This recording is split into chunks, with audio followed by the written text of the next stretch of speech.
X11 एक ऐसी जगह है जहां सच और पैरानॉर्मल की दुनिया आपस में टकराती है। तो चलिए इस जर्नी को शुरू करते हैं जहां हर रात कुछ कहती है। 6 जुलाई 2016 ये वो तारीख थी जब इंडिया के सबसे बड़े पैरानॉर्मल इन्वेस्टिगेटर गौरव तिवारी ने अपनी आखिरी केस का सामना किया। गौरव कोई आम इंसान नहीं थे। उन्होंने 6000 से ज़्यादा पैरानॉर्मल इन्वेस्टिगेशंस की थी।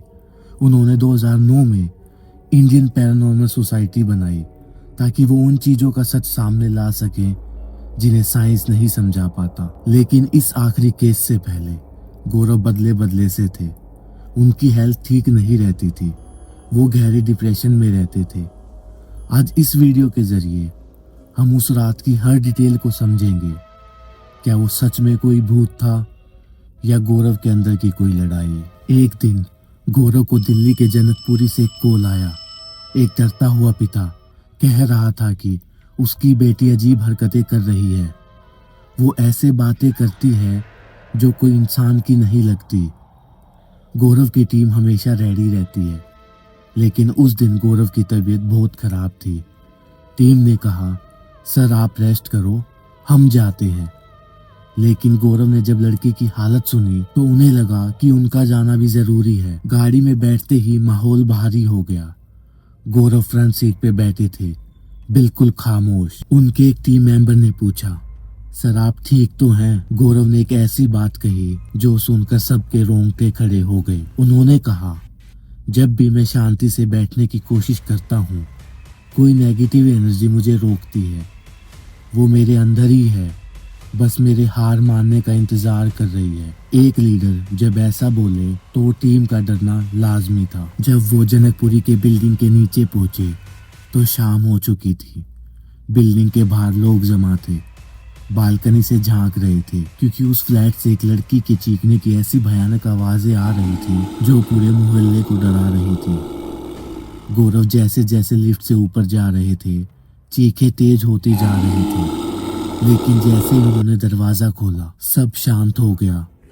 वो लड़की जो अब तक चिल्ला रही थी, गौरव को देखकर अचानक खामोश हो गई।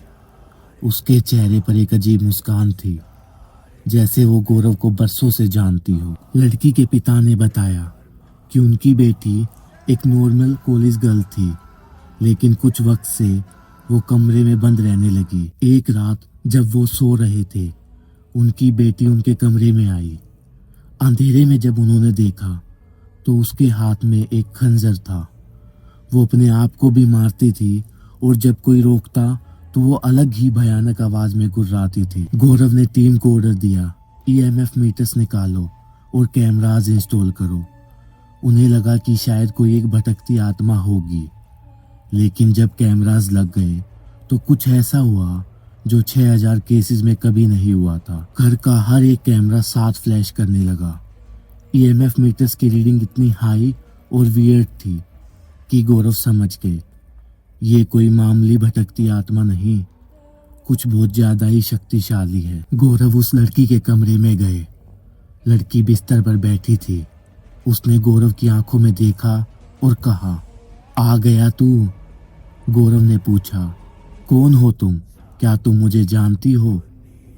लड़की ने कहा, इस घर की हर एक बला तुझे जानती है। हमें ही तो साथ लेकर चलता है तू, आज एक को और लेकर जाएगा। गौरव को ऐसा फील हुआ जैसे उनके ठीक पीछे कोई खड़ा है और उन्हें पकड़ रखा है।